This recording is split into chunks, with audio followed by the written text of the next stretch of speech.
Hello students, I welcome to all of you in lecture series on Java programming organized by SoftPro India Lucknow and myself engineer Brajesh Misra, the senior most consultant in SoftPro India Lucknow. So dear students, इस जावा के online lecture series में अभी तक हम लोगों ने बहुत सारे कॉन्सेप्ट्स इम्प्लीमेंट किए हैं और प्रीवियस लेक्चर में हम लोगों ने एक बहुत ही इम्पॉर्टेंट कॉन्सेप्ट को सीखा है जिसे इंटरफेस कहते हैं।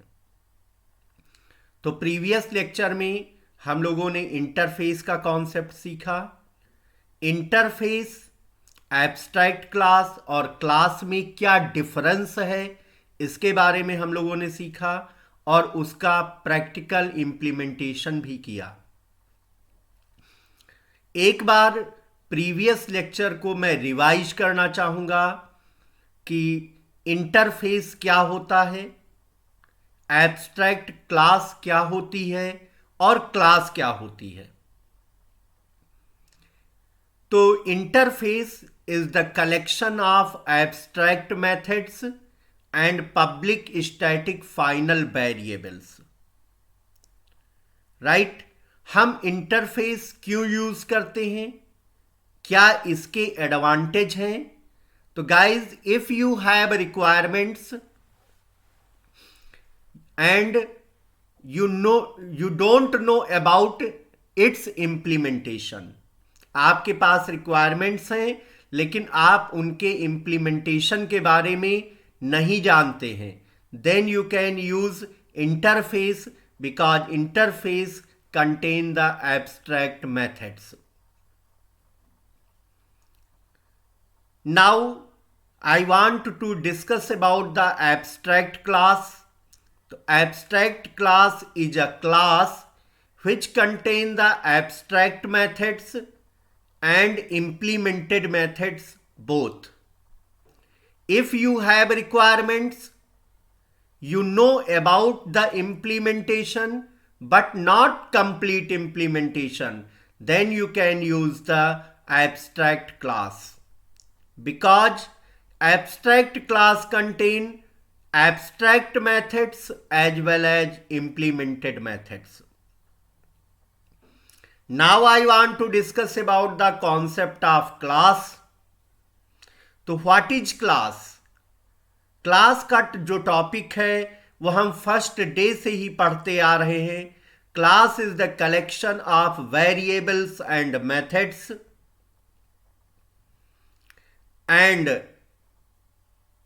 When we need to use the class, तो guys if you have requirements and you know about the complete implementation, then you can use the concept of class. एक बात हमने आपको और बताई थी कि हम इंटरफेस का ऑब्जेक्ट नहीं क्रिएट कर सकते, एब्स्ट्रैक्ट क्लास का ऑब्जेक्ट हम नहीं क्रिएट कर सकते, हम सिर्फ और सिर्फ क्लास का ही ऑब्जेक्ट क्रिएट कर सकते हैं। ओके, तो ये इंटरव्यू में भी पूछा जाता है कि क्या आप इंटरफेस का ऑब्जेक्ट क्रिएट कर सकते हैं? तो आपका आंसर नो होना चाहिए कि no, we can not create the object of interface. दूसरा क्वेश्चन है कि क्या आप एब्स्ट्रैक्ट क्लास का ऑब्जेक्ट क्रिएट कर सकते हैं? तो आपका आंसर होगा no, we can not create the object of abstract class. तीसरा क्वेश्चन है कि can you create the object of class? तो yes, definitely we can create the object of class. तो ये कॉन्सेप्ट हमने लास्ट लेक्चर में सीखा कि इंटरफेस क्या होता है, एब्स्ट्रैक्ट क्लास क्या होती है और क्लास क्या होती है। और इसी के साथ हमने एग्जाम्पल्स के थ्रू इनका इंप्लीमेंटेशन भी सीखा।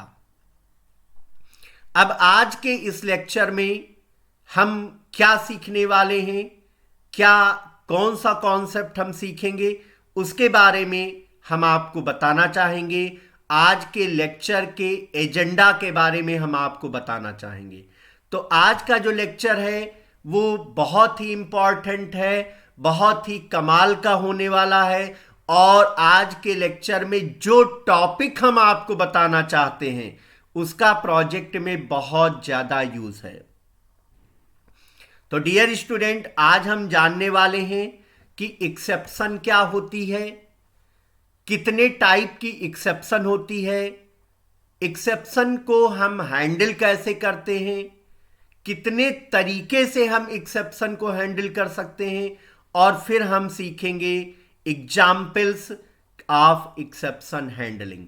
तो आज का टॉपिक है एक्सेप्शन हैंडलिंग इन जावा। तो चलिए आज का लेक्चर स्टार्ट करते हैं। और सबसे पहले हम जानना चाहेंगे कि एक्सेप्शन क्या होती है। तो guys, what about the exception? तो dictionary meaning of exception is abnormal termination. Exception की डिक्शनरी मीनिंग है एबनॉर्मल टर्मिनेशन, राइट। मतलब अगर आपका प्रोग्राम एग्जीक्यूट हो रहा है और एग्जीक्यूट होते होते वो टर्मिनेट हो जाता है और पूरा कोड एग्जीक्यूट नहीं होता है, तो हम ये कहते हैं कि हमारे प्रोग्राम में एक्सेप्शन आ गई है, हमारे प्रोग्राम में एक्सेप्शन आ गई है। तो चलिए जल्दी से हम डिफाइन करेंगे कि व्हाट इज एक्सेप्शन। हम जानेंगे कि एक्सेप्शन क्या है। तो guys, dictionary meaning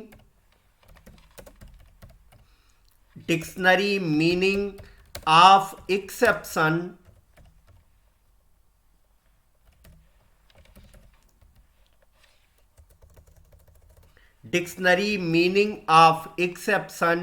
is abnormal termination.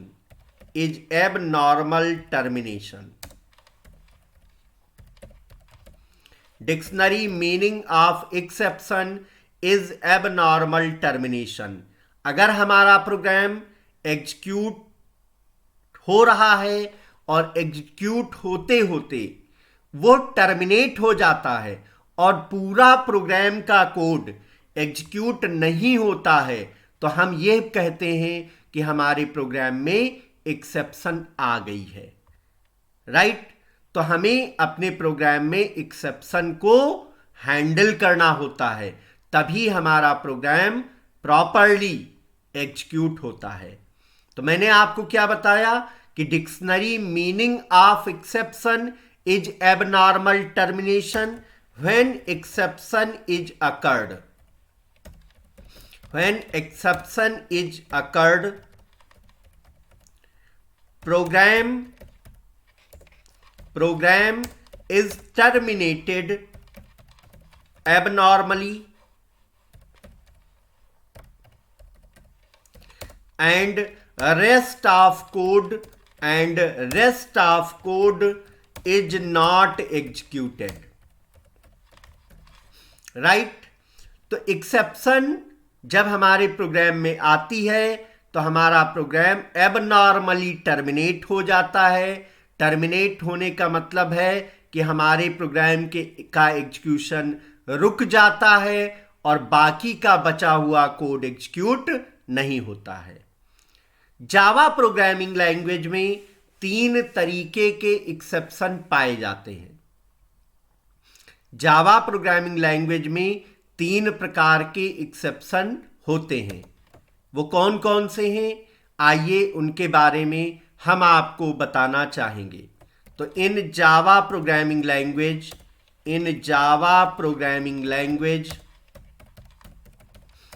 There are 3 types of exceptions.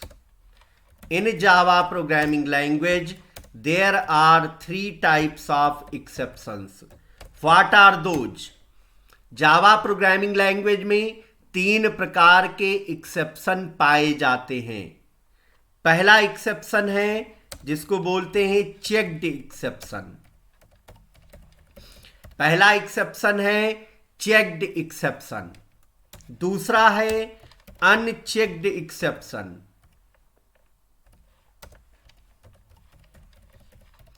और तीसरा है एरर्स। तो जावा में तीन तरीके के एक्सेप्शन पाए जाते हैं। पहला है चेक्ड एक्सेप्शन, दूसरा है अनचेक्ड एक्सेप्शन, और तीसरा है एरर। तो आइए सबसे पहले हम जानना चाहेंगे about the checked exception, right. तो चेक्ड एक्सेप्शंस वे एक्सेप्शंस होती हैं जो हमें कंपाइल टाइम पर पता चल जाती हैं। चेक्ड एक्सेप्शंस वे एक्सेप्शंस होती हैं जो हमें कंपाइल टाइम पर पता चल जाती हैं। कंपाइलर चेक्ड एक्सेप्शन को आइडेंटिफाई करता है और हमें एरर के फॉर्मेट में हमें इंटीमेट करता है।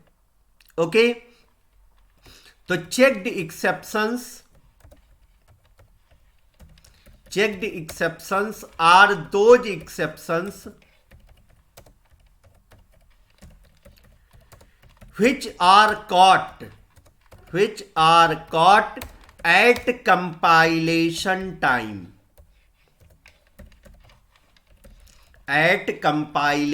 time. Checked exceptions are those exceptions which are caught at compilation time by compiler. Okay, checked exceptions वे एक्सेप्शंस होती हैं जो कंपाइलेशन के टाइम पर पता चलती हैं और जावा कंपाइलर हमें चेक्ड एक्सेप्शन को इंटीमेट करता है। फॉर एग्जाम्पल, मैं आपको कुछ एग्जाम्पल बताना चाहूंगा चेक्ड एक्सेप्शन के। For example, file not found exception,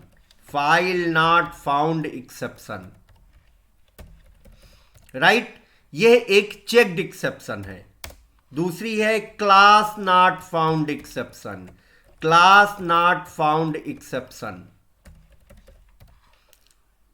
and SQL exception,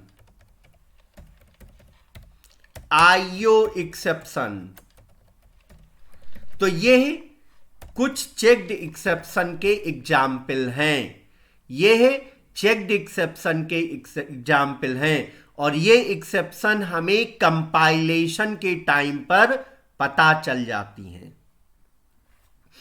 guys, दूसरे टाइप की एक्सेप्शन होती हैं जिन्हें हम बोलते हैं अनचेक्ड एक्सेप्शन। तो अनचेक्ड एक्सेप्शंस वे एक्सेप्शंस होती हैं जो हमें रन टाइम पर पता चलती हैं। जब हमारा प्रोग्राम रन हो रहा होता है तब हमें अनचेक्ड एक्सेप्शंस पता चलती हैं।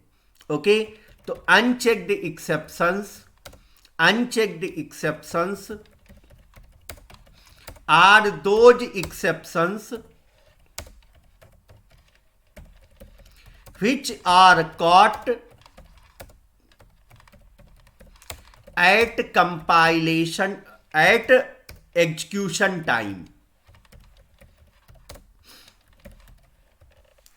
अनचेक्ड एक्सेप्शंस वे एक्सेप्शंस होती हैं जो हमें रन टाइम पर पता चलती हैं। जब हमारा प्रोग्राम एग्जीक्यूट हो रहा होता है और तब कोई एक्सेप्शन आती है तो उसको हम अनचेक्ड एक्सेप्शन बोलते हैं।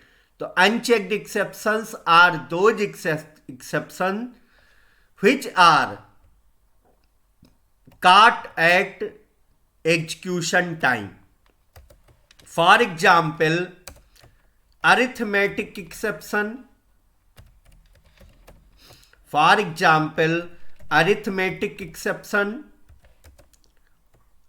null pointer exception, input mismatch exception,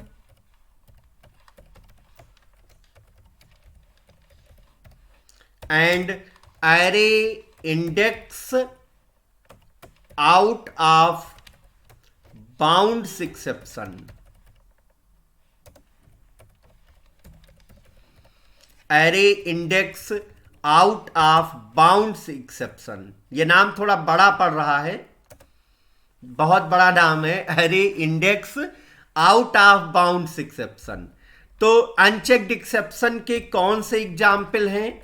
जैसे कि arithmetic exception, null pointer exception, input mismatch exception and array index out of bounds exception. ये वे एक्सेप्शन हैं जिन्हें हम अनचेक्ड एक्सेप्शन कहते हैं, और यह एक्सेप्शन रन टाइम पर हमें पता चलती हैं। ओके, तीसरी टाइप है एक्सेप्शन की जिसे हम बोलते हैं एरर्स। एरर्स कब आती हैं? एरर्स भी एक प्रकार की एक्सेप्शन ही है।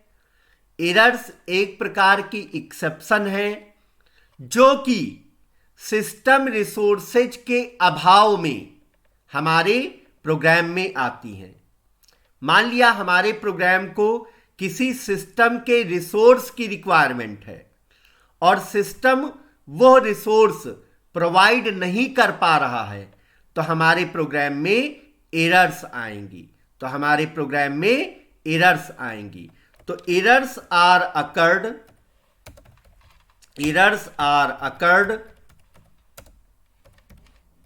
Due to lack of system resources.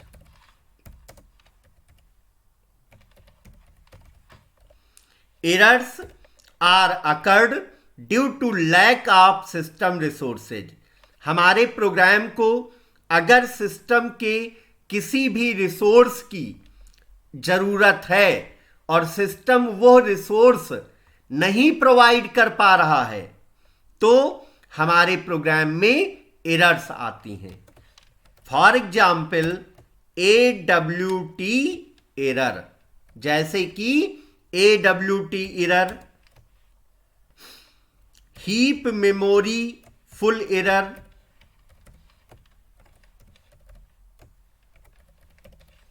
IO error, etc। Right. तो अभी तक के इस लेक्चर में हमने आपको बताया कि एक्सेप्शन क्या होती है और कितने टाइप की होती है। एक बार फिर से रिवाइज करना चाहूंगा, फिर से रिपीट करना चाहूंगा कि एक्सेप्शन क्या है। तो dictionary meaning of exception is abnormal termination. When exception is occurred, program is terminated abnormally and rest of code is not executed. जब हमारे प्रोग्राम में एक्सेप्शन आती है तो हमारा प्रोग्राम एबनॉर्मली टर्मिनेट हो जाता है और हमारा पूरा कोड एग्जीक्यूट नहीं होता है। जावा प्रोग्रामिंग लैंग्वेज में 3 प्रकार की एक्सेप्शन होती हैं। पहली होती है चेक्ड एक्सेप्शंस, दूसरी होती हैं अनचेक्ड एक्सेप्शंस और तीसरी होती हैं एरर्स। तो चेक्ड एक्सेप्शन वे एक्सेप्शन होती हैं जो कंपाइल टाइम पर पता चल जाती हैं, जिन्हें कंपाइलर एरर के फॉर्म में हमें बताता है, जैसे कि file not found exception, class not found exception, SQL exception and IO exception. दूसरे प्रकार की एक्सेप्शन होती हैं जिन्हें हम बोलते हैं अनचेक्ड एक्सेप्शंस। तो अनचेक्ड एक्सेप्शंस वे एक्सेप्शन होती हैं जो हमें रन टाइम पर पता चलती हैं, जैसे कि arithmetic exception, null pointer exception, input mismatch exception and array index out of bounds exception. ये सभी अनचेक्ड एक्सेप्शन की कैटेगरी में आती हैं। तीसरे टाइप की एक्सेप्शन होती हैं जिनको एरर्स कहते हैं। Errors are occurred due to lack of system resources. Errors जो है सिस्टम रिसोर्सेज के अभाव में आती हैं। अगर हमारे प्रोग्राम को किसी सिस्टम के रिसोर्स की रिक्वायरमेंट है और वो सिस्टम रिसोर्स को प्रोवाइड नहीं कर पा रहा है, तो एरर्स आती हैं, जैसे कि AWT error, heap memory full error, and IO error. So this is all about the exceptions and types of exceptions in Java. Guys, अब हम जानेंगे कि how we can handle the exception, हम एक्सेप्शन को कैसे हैंडल कर सकते हैं. So now see here about exception handling in Java. तो देखिए एक्सेप्शन हैंडलिंग क्या होती है. एक्सेप्शन हैंडलिंग एक मैकेनिज्म है जिसके थ्रू हम एक्सेप्शन को हैंडल करते हैं, जिसके थ्रू हम एक्सेप्शन को टैकल करते हैं, जिससे कि हम प्रोग्राम को नॉर्मली एग्जीक्यूट कर सकें. ओके, तो एक्सेप्शन हैंडलिंग क्या है? तो you can say exception handling is a mechanism to handle exception. Exception handling is a mechanism to handle exception to achieve normal execution of program. To achieve normal execution of program. Okay? तो exception handling exception को tackle करने का, exception को handle करने का एक तरीका है जिससे हम प्रोग्राम के नॉर्मल एग्जीक्यूशन को अचीव कर सकें. ओके, एक्सेप्शन हैंडलिंग के लिए हम कीवर्ड्स यूज करते हैं. कुछ प्री डिफाइंड वर्ड्स हैं, कुछ रिजर्व्ड वर्ड्स हैं जिनको हम एक्सेप्शन हैंडलिंग के लिए यूज करते हैं. तो for exception handling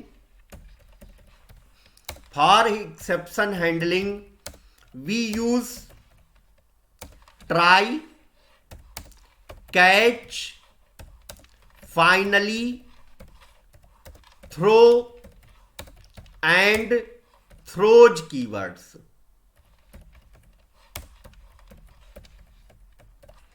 For exception handling we use try, we use catch, finally, throw and throws keywords. Exception को हैंडल करने के लिए हम ट्राई, कैच, फाइनली, थ्रो और थ्रोज कीवर्ड्स का यूज करते हैं. ये 5 कीवर्ड्स हैं जिनका यूज एक्सेप्शन हैंडलिंग में किया जाता है. मैंने आप लोगों को कीवर्ड्स के बारे में बताया है कि कीवर्ड्स क्या होते हैं. Keywords are reserved words and meaning of those keywords is predefined into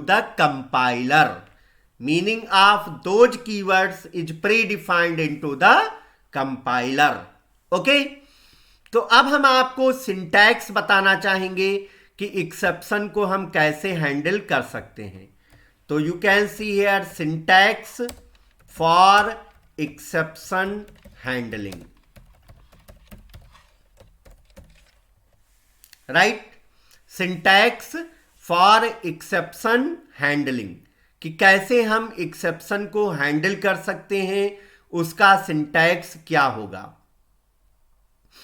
तो एक्सेप्शन को हैंडल करने के लिए हम 2 तरीके से एक्सेप्शन को हैंडल कर सकते हैं. पहला तरीका है bye using try and catch block. Exception को हम 2 तरीके से हैंडल कर सकते हैं. पहला तरीका है bye using try and catch block और दूसरा तरीका है बाय यूजिंग थ्रोज कीवर्ड्स.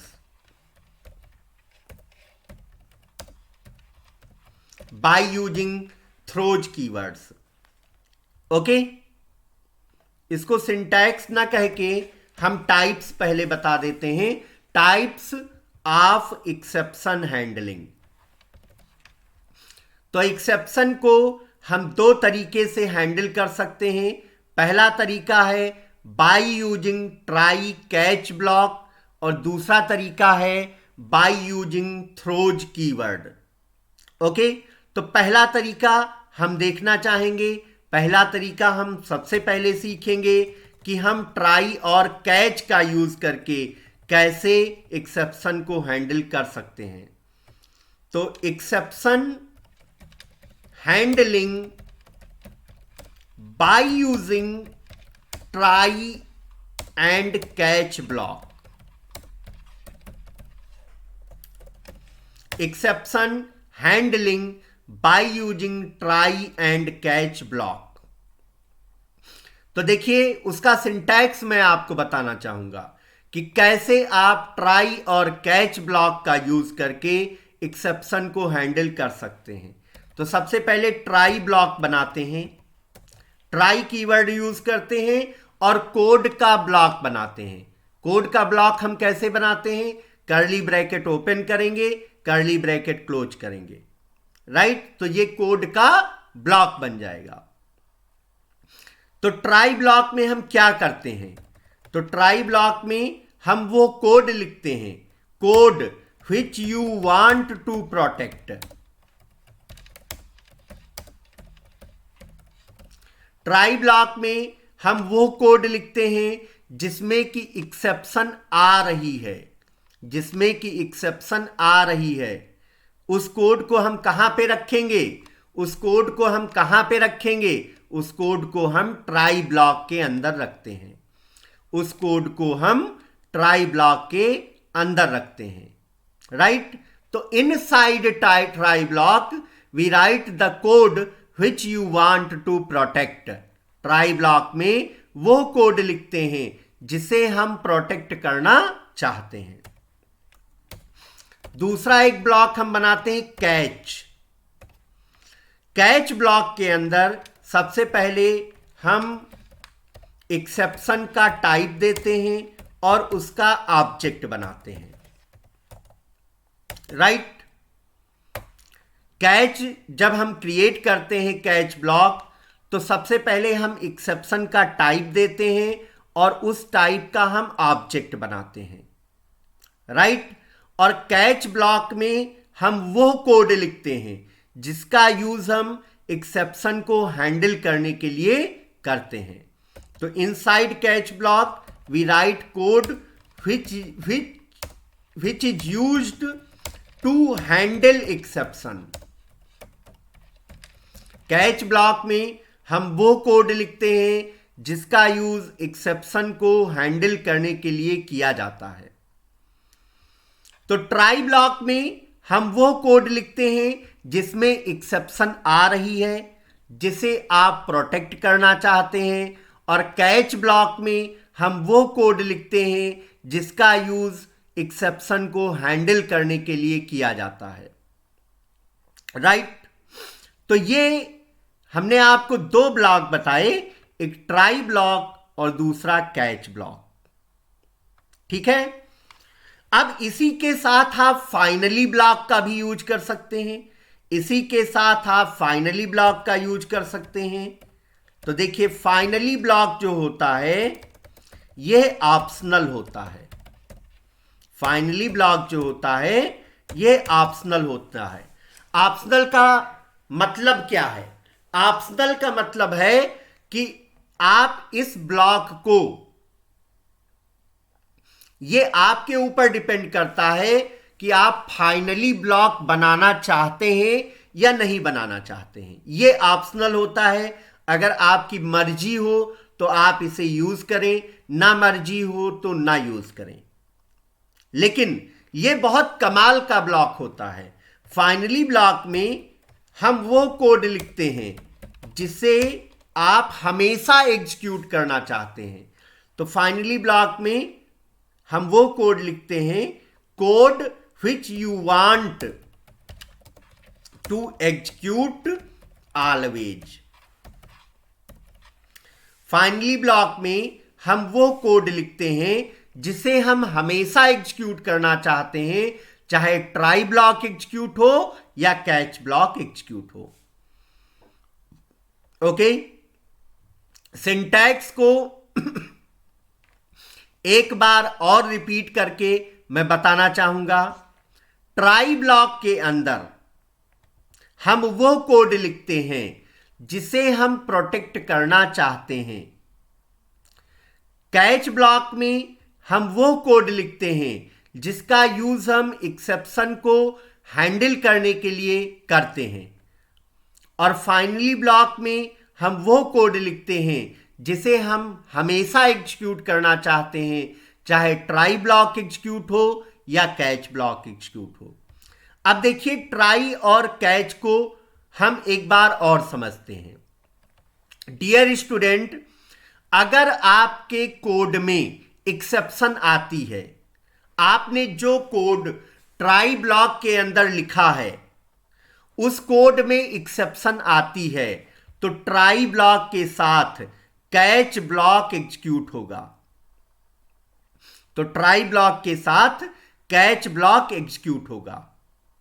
और अगर आपने फाइनली भी यूज किया है तो कैच के बाद फाइनली भी एग्जीक्यूट होगा। और अगर आपके ट्राई ब्लॉक में कोई एरर नहीं आती है, कोई एक्सेप्शन नहीं आती है, तो ट्राई के बाद में फिर फाइनली एग्जीक्यूट होगा।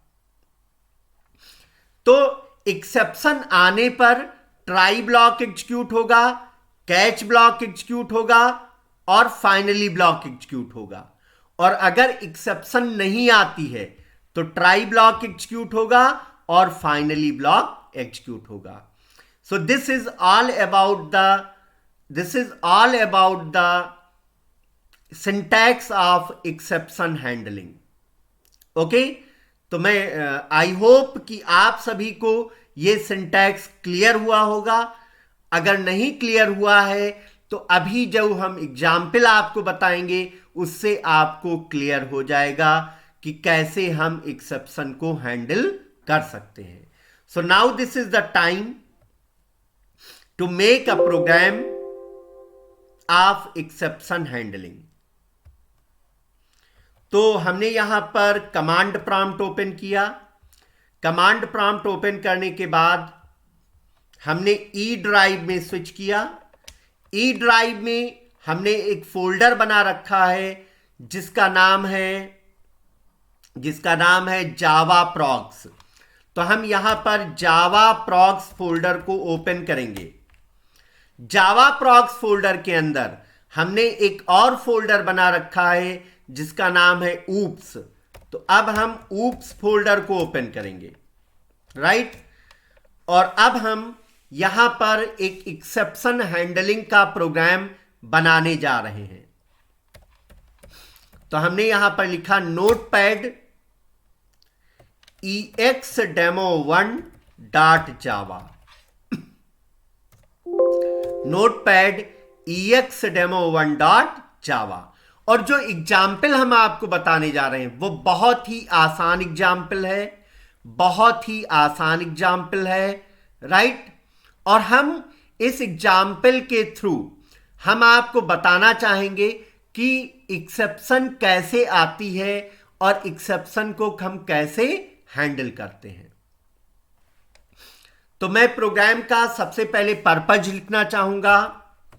Right a program to find division of two numbers. Write a program to find division of two number. देखने में ये बहुत सिंपल प्रोग्राम है, बहुत ही सिंपल प्रोग्राम है। हमें दो नंबर का डिवीजन निकालना है, राइट। तो इस प्रोग्राम में हमें यूजर से इनपुट लेना होगा। इस प्रोग्राम में हमें यूजर से इनपुट लेना होगा। तो इनपुट लेने के लिए हम यहां पर यूज करेंगे import java.util.asterisk। import java.util.asterisk। Java dot यूटिल package से हम सभी क्लासेज को, सभी इंटरफेसेज को हम इंपोर्ट कर रहे हैं, राइट। अब हमने यहां पर क्लास क्रिएट किया, क्लास का नाम हमने दिया EXDemo1, और इस क्लास के अंदर हम जल्दी से मेन मेथड क्रिएट करते हैं। तो हमने लिखा पब्लिक स्टैटिक वाइड मेन, और मेन मेथड में हम स्ट्रिंग टाइप की अरे पास कर रहे हैं। मेन मेथड में हम स्ट्रिंग टाइप की अरे पास कर रहे हैं। तो in this way we created the main method. Now we declare the variables. यहां पर हम वेरिएबल्स डिक्लेयर करेंगे। 2 नंबर का हमें डिवीजन निकालना है, तो हमने 2 वेरिएबल लिए x और y। x में फर्स्ट नंबर स्टोर करेंगे, y में सेकंड नंबर स्टोर करेंगे, और एक तीसरा वेरिएबल ले रहे हैं z। z में हम x और y का डिवीजन स्टोर करेंगे।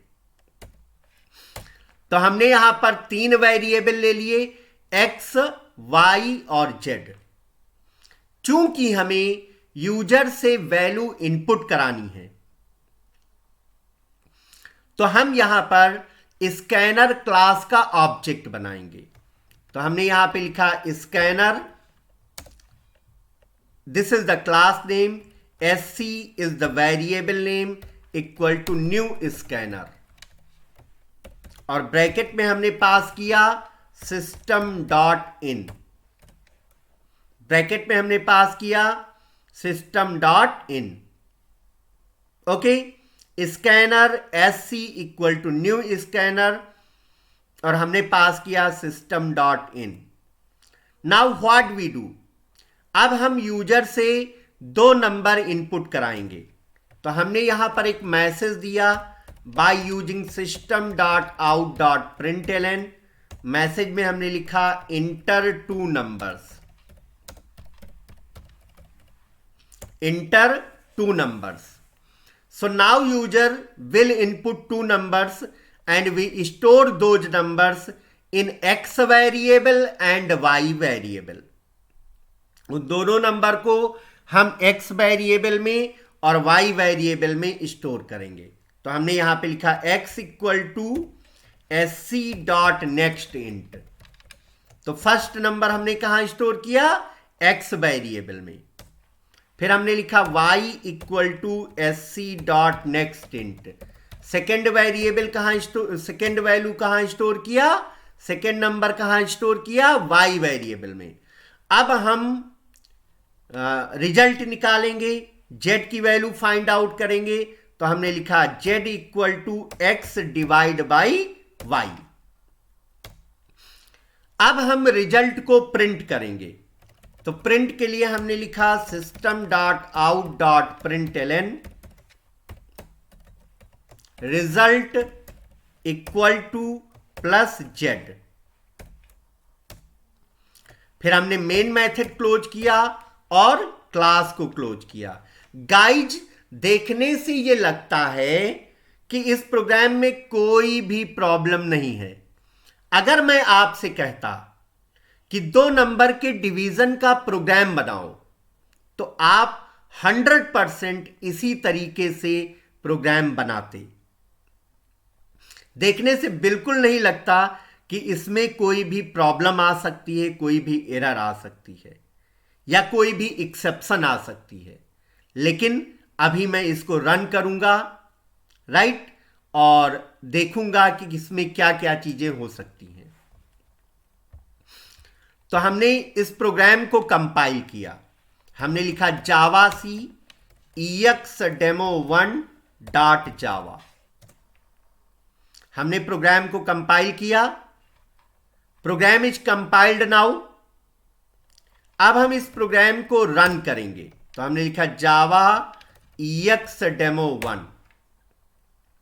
मैसेज आया इंटर 2 नंबर्स। मैंने पहला नंबर इनपुट किया 10 और दूसरा नंबर इनपुट किया 2। तो it give the result equal to 5। Result सही है, प्रोग्राम में कोई दिक्कत नहीं आई, हम भी खुश हैं, आप भी खुश हैं, सब लोग खुश हैं। लेकिन अगर आपने इस प्रोग्राम को रन किया, मैसेज आया इंटर 2 नंबर्स, आपने एक नंबर इनपुट किया 10 और गलती से दूसरे नंबर की जगह आपने एक कैरेक्टर इनपुट कर दिया लाइक ए, तो it will display the exception. और कौन सी एक्सेप्शन आई है, ध्यान से देखिए, पढ़िए। Exception in thread main java.util.input mismatch exception, input mismatch exception आई है। ओके, इनपुट मिसमैच एक्सेप्शन आई है, मतलब यहां पर एक इंटीजर वैल्यू रिक्वायर्ड थी, लेकिन आपने एक कैरेक्टर इनपुट कर दिया तो एक्सेप्शन आ गई। बोलो आई एक्सेप्शन या नहीं? तो अब हमें इस एक्सेप्शन को हैंडल करना होगा। तो इसके लिए हम क्या करेंगे? इसके लिए हम इस सिंटैक्स को ध्यान में रखते हुए ट्राई ब्लॉक और कैच ब्लॉक बनाएंगे। कौन से ब्लॉक बनाएंगे? ट्राई ब्लॉक बनाएंगे और कैच ब्लॉक बनाएंगे, राइट। तो चलिए ट्राई कैच का यूज करते हैं। तो हमने कोड को ओपन किया और ये जितना भी कोड है मेन के अंदर, इस कोड को हमने उठा करके ट्राई ब्लॉक में रख दिया। हमने ट्राई लिखा और एक कोड का ब्लॉक बनाया, आप यहां पर देख सकते हैं। और इस कोड के ब्लॉक के अंदर हमने अपना पूरा प्रोग्राम, पूरा कोड रख दिया। ओके, अब ट्राई के करस्पॉन्डिंग हम कैच ब्लॉक बनाएंगे। और कौन सी एक्सेप्शन आई थी जरा एक बार देखते हैं, इनपुट मिसमैच एक्सेप्शन। यह एक्सेप्शन किस पैकेज में है? java.util पैकेज में है। तो हम यहां पर इनपुट मिसमैच एक्सेप्शन का एक ऑब्जेक्ट बनाएंगे ex1। इनपुट मिसमैच एक्सेप्शन का एक ऑब्जेक्ट बनाएंगे ex1 और इस कैच ब्लॉक में हम एक मैसेज देंगे कि भाई सिर्फ नंबर ही इनपुट करिए, inter numbers only, inter numbers only, कि आप सिर्फ नंबर इनपुट करिए, inter numbers only. Clear? Inter numbers only. तो मैंने इसको सेव किया। अब हमने अपने कोड को ट्राई ब्लॉक में और कैच ब्लॉक में हमने सजा दिया है। ट्राई और कैच का हमने यूज किया है। अब इस प्रोग्राम को फिर से कंपाइल करेंगे और कंपाइल करके रन करेंगे। तो हमने प्रोग्राम को कंपाइल किया, हमने लिखा javac exdemo1.java। Okay, javac exdemo1.java, program is compiled now. अब हम प्रोग्राम को रन कर रहे हैं। हमने लिखा जावा exdemo1, मैसेज आया इंटर 2 नंबर्स, मैसेज आया इंटर 2 नंबर्स। तो पहला नंबर हमने इनपुट किया 10, दूसरा एक कैरेक्टर इनपुट कर दिया ए। तो मैसेज क्या आया? Inter numbers only. मैसेज आया इंटर नंबर्स ओनली, कि आप सिर्फ नंबर इनपुट करिए, inter numbers only. Okay, clear? तो जो उतना बड़ा मैसेज आया था जो एक्सेप्शन का, इनपुट मिसमैच एक्सेप्शन का, वो हट गया और उसकी जगह पर आपने एक मैसेज दिया कि इंटर नंबर्स ओनली, कि आप सिर्फ नंबर्स को इनपुट करिए। ठीक है? अब आपको क्या लगता है? तो अब की बार जब हमने रन किया तो ट्राई एग्जीक्यूट हुआ और कैच एग्जीक्यूट हुआ। दोबारा से रन कर रहे हैं। अब की बार हमने 10 नंबर इनपुट किया और 5 नंबर इनपुट किया, तो रिजल्ट आया 2। तो अब की बार सिर्फ ट्राई ब्लॉक एग्जीक्यूट हुआ। अब की बार सिर्फ ट्राई ब्लॉक एग्जीक्यूट हुआ, क्योंकि हमारे कोड में कोई भी एक्सेप्शन नहीं आई। राइट? तो इस तरीके से आप ट्राई कैच का यूज करके एक्सेप्शन को हैंडल कर सकते हैं। लेकिन डियर स्टूडेंट्स, एक बार मैं इसी प्रोग्राम को फिर से रन करना चाहूंगा। तो मैंने फिर से रन किया प्रोग्राम को। मैसेज आया इंटर 2 नंबर्स।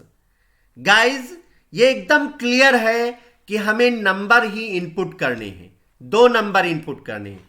तो हमने पहला नंबर इनपुट किया 10 और दूसरा नंबर इनपुट किया 0। पहला नंबर हमने इनपुट किया 10 और दूसरा नंबर हमने इनपुट किया 0। ये 2 नंबर हमने इनपुट किए, 10 और 0। तो देखिए, फिर एक्सेप्शन आई। कौन सी एक्सेप्शन आई? Arithmetic exception. Arithmetic exception. Okay? क्योंकि यह एक्सेप्शन क्यों आई? यह एक्सेप्शन क्यों आई? अरिथमेटिक एक्सेप्शन क्योंकि पहला नंबर आपने इनपुट किया 10 और दूसरा नंबर आपने इनपुट किया 0। राइट? तो 10 divide by 0। Right? 10 divide by 0। तो अगर आप किसी नंबर को 0 से डिवाइड करते हैं, अगर आप किसी नंबर को 0 से डिवाइड करते हैं, तो मैथ में उसको इनफाइनाइट कहा जाता है। राइट? मैथ में आपने पढ़ा होगा कि इसकी वैल्यू क्या होगी? इनफाइनाइट। अगर किसी नंबर को हम 0 से डिवाइड करते हैं तो उसका रिजल्ट इनफाइनाइट आता है, ऐसा मैथमेटिक्स में बताया गया है। लेकिन प्रोग्रामिंग में अगर किसी नंबर को 0 से डिवाइड करते हैं तो इसको एक्सेप्शन की श्रेणी में रखा जाता है, एक्सेप्शन की कैटेगरी में रखा जाता है, और ये एक एक्सेप्शन जनरेट करती है जिसको बोलते हैं अरिथमेटिक एक्सेप्शन। तो इसका मतलब हमें एक और कैच ब्लॉक बनाना पड़ेगा। किसके लिए? अरिथमेटिक एक्सेप्शन के लिए हमें एक और कैच ब्लॉक बनाना पड़ेगा। तो एक तो कैच ब्लॉक आपने बनाया इनपुट मिसमैच एक्सेप्शन के लिए, कि अगर इस ट्राई ब्लॉक में कहीं पर भी इनपुट मिसमैच एक्सेप्शन आती है तो यह कैच ब्लॉक एग्जीक्यूट होगा। लेकिन अभी एक और एक्सेप्शन आई। कौन सी एक्सेप्शन? Arithmetic exception. तो एक कैच ब्लॉक और बनाएंगे, एक कैच ब्लॉक और बनाएंगे। किसके लिए? अरिथमेटिक एक्सेप्शन के लिए, अरिथमेटिक एक्सेप्शन के लिए। और इसका ऑब्जेक्ट हमने बनाया ex2। ओके? तो दूसरा कैच ब्लॉक हमने बनाया किसके लिए? अरिथमेटिक एक्सेप्शन के लिए, और इसका ऑब्जेक्ट हमने बनाया ex2। तो अगर हमारे ट्राई ब्लॉक में अरिथमेटिक एक्सेप्शन आती है तो उस केस में हम एक मैसेज देंगे by using system.out.println are you trying to divide by 0, कि क्या आप 0 से डिवाइड करना चाहते हैं? राइट? जो कि प्रोग्रामिंग में पॉसिबल नहीं है। तो गाइज, अगर आपके ट्राई ब्लॉक में इनपुट मिसमैच एक्सेप्शन आती है तो यह कैच ब्लॉक एग्जीक्यूट होगा, और अगर ट्राई ब्लॉक में अरिथमेटिक एक्सेप्शन आती है तो यह कैच ब्लॉक एग्जीक्यूट होगा। तो इससे हमें क्या पता चलता है? इससे हमें यह पता चलता है कि एक ट्राई ब्लॉक में एक से ज्यादा एक्सेप्शंस आ सकती हैं। तो एक से ज्यादा जब एक्सेप्शंस आ सकती हैं तो एक ट्राई ब्लॉक के करस्पॉन्डिंग मल्टीपल कैच ब्लॉक बन सकते हैं या बनते हैं। तो एक नोट आप लोग लिख लीजिए कि for a single try block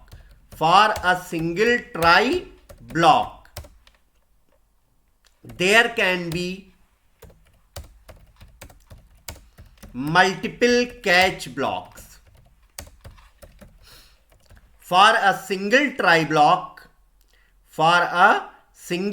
block, there can be multiple catch blocks.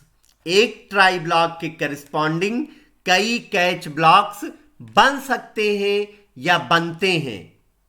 Okay, क्योंकि एक ट्राई ब्लॉक में लिखे हुए कोड में एक से ज्यादा तरीके की एक्सेप्शंस आ सकती हैं। ओके, तो अब आइए इस प्रोग्राम को रन करते हैं। रन करने से पहले कंपाइल करेंगे क्योंकि हमने प्रोग्राम में चेंजेज भी किए हैं। तो हमने लिखा जावाc exademo1.java। Program is compiled now. अब हम इस प्रोग्राम को रन करेंगे तो हमने लिखा जावा exademo1। मैसेज आया इंटर 2 नंबर्स। हमने पहला नंबर इनपुट किया 10, दूसरा एक कैरेक्टर इनपुट कर दिया तो मैसेज आया इंटर नंबर्स ओनली। राइट, दोबारा से हमने प्रोग्राम रन किया तो फिर मैसेज आया इंटर 2 नंबर्स।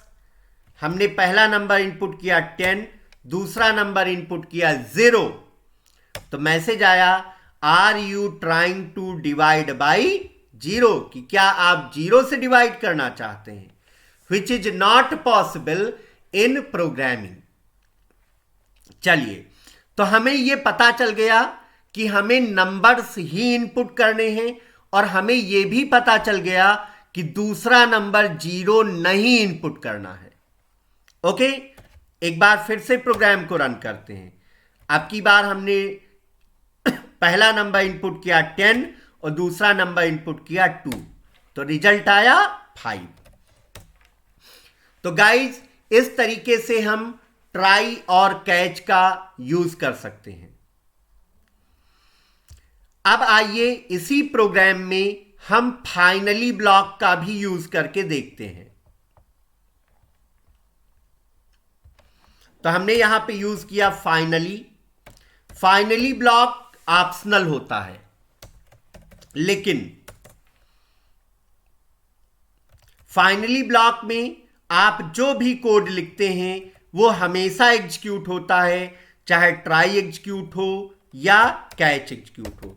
वैसे तो फाइनली ब्लॉक ऑप्शनल होता है। राइट, तो हमने इस प्रोग्राम में फाइनली ब्लॉक का भी यूज कर लिया और फाइनली ब्लॉक में हमने मैसेज दिया bye using system.out.println this is finally block। Okay, यह कोड हमेशा एग्जीक्यूट होगा चाहे ट्राई एग्जीक्यूट हो या कैच एग्जीक्यूट हो। ओके,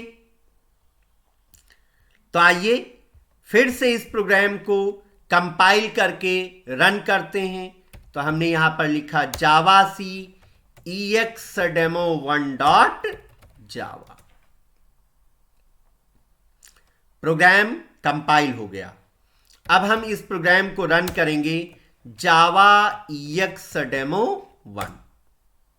मैसेज आया इंटर 2 नंबर्स।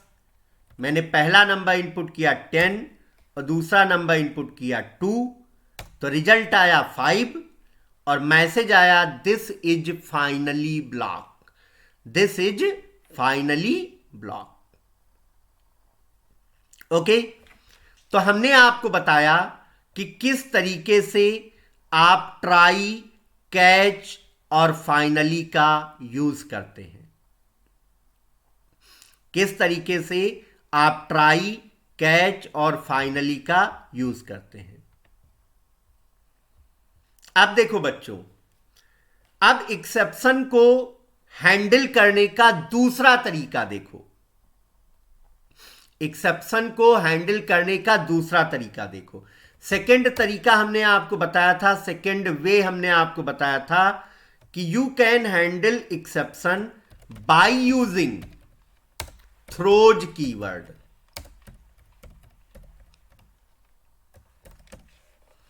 कि थ्रोज कीवर्ड का यूज करके आप किस तरीके से एक्सेप्शन को हैंडल कर सकते हैं।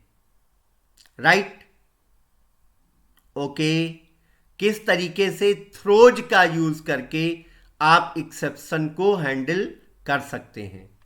ओके, तो इसके लिए क्या करते हैं, यू कैन स्पेसिफाई एक्सेप्शन। अगर आप ट्राई कैच नहीं यूज करना चाहते तो आप थ्रोज कीवर्ड यूज कर सकते हैं, और you can specify exception with throws keyword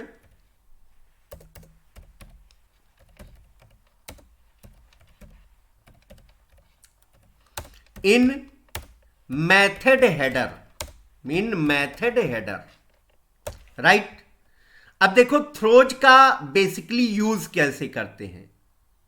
okay, मान लिया आपने मेन मेथड बनाया। आप ऐसे मेन मेथड बनाए, आपने लिखा पब्लिक स्टैटिक वाइड मेन, और इस मेन मेथड में आपने स्ट्रिंग टाइप की अरे भी पास की। ओके, मेन मेथड में आपने स्ट्रिंग टाइप की अरे पास की। अब इस मेन मेथड में आपने कोई कोड लिखा।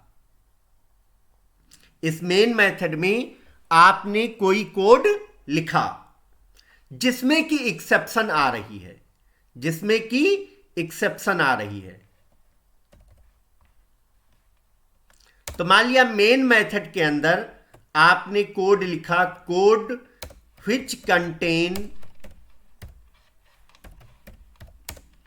IO exception। फॉर एग्जाम्पल, कि मेन मेथड में आपने एक ऐसा कोड लिखा जिसमें कि IO एक्सेप्शन आ रही है। ओके, तो या तो IO एक्सेप्शन को आप ट्राई कैच का यूज करके हैंडल करें, या फिर मेन के साथ ही आप थ्रोज कीवर्ड यूज करें। मेन के साथ ही आप थ्रोज कीवर्ड यूज करें, और थ्रोज के साथ आप लिख दें IO एक्सेप्शन। तो ये IO एक्सेप्शन जो है हैंडल हो जाएगी। तो मैंने एक्सेप्शन हैंडलिंग के आपको दो तरीके बताए। पहला by using try catch block, दूसरा by using throws keyword. Okay, तो यह आपके लिए टास्क है कि आप थ्रोज का यूज करके भी एक्सेप्शन को हैंडल करिएगा, ट्राई करिएगा। तो bye using throws keyword you can handle the exception and you can specify exception with throws keyword in method header. ये मेन मेथड है, मेन मेथड के साथ आपने थ्रोज कीवर्ड यूज किया। थ्रोज एक कीवर्ड है, और ये थ्रोज कीवर्ड के साथ आपने IO एक्सेप्शन को मेंशन किया। तो अगर मेन मेथड के अंदर आपने ऐसा कोड लिखा है जिसमें कि IO एक्सेप्शन आ रही है, तो उसे आप थ्रोज कीवर्ड के थ्रू हैंडल कर सकते हैं। तो गाइज, ये था concept of exception handling in Java. तो आज के लेक्चर में इतना ही रखते हैं। जो कॉन्सेप्ट हमने आपको बताए उनको आप रिवाइज कर लीजिएगा, जो एग्जाम्पल हमने आपको बताया उसको इम्प्लीमेंट कर लीजिएगा। और अब हम चलते हैं about the outcome of today lecture, कि आज के लेक्चर में हम लोगों ने क्या चीजें सीखी। तो आज के लेक्चर में हम लोगों ने सीखा कि एक्सेप्शन क्या होती है, एक्सेप्शन कितने टाइप की होती है, एक्सेप्शन हैंडलिंग क्या होती है और कितने प्रकार से हम एक्सेप्शन को हैंडल कर सकते हैं। ओके, तो ये आज के लेक्चर का आउटकम था। अब आते हैं इंटरव्यू क्वेश्चन। ये एक बहुत ही इंपॉर्टेंट पार्ट होता है, यह बहुत ही इंपॉर्टेंट पार्ट होता है लेक्चर का, क्योंकि इस पर्टिकुलर लेक्चर से कितने इंटरव्यू के क्वेश्चन आ रहे हैं उनके बारे में भी डिस्कस करना बहुत ही जरूरी होता है। तो पहला क्वेश्चन है, what is exception. You can say कि dictionary meaning of exception is abnormal termination. When exception is occurred then program is terminated abnormally and the rest of code is not executed. Second question है, how many types of exception in Java? तो in Java programming language there are 3 types of exceptions. What are those? Checked exception, unchecked exception and errors. What is exception handling? Exception handling क्या होती है? तो exception handling is a mechanism to handle the exception to achieve the normal execution of program. What is difference between throw and throws keyword? तो throw keyword user defined exception generate करने के लिए किया जाता है। Throw keyword user defined exception को generate करने के लिए किया जाता है और थ्रोज कीवर्ड का यूज हम एक्सेप्शन को हैंडल करने के लिए करते हैं।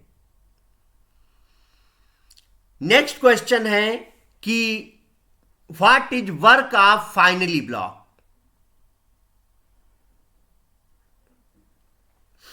तो फाइनली ब्लॉक हम ट्राई कैच के साथ यूज करते हैं।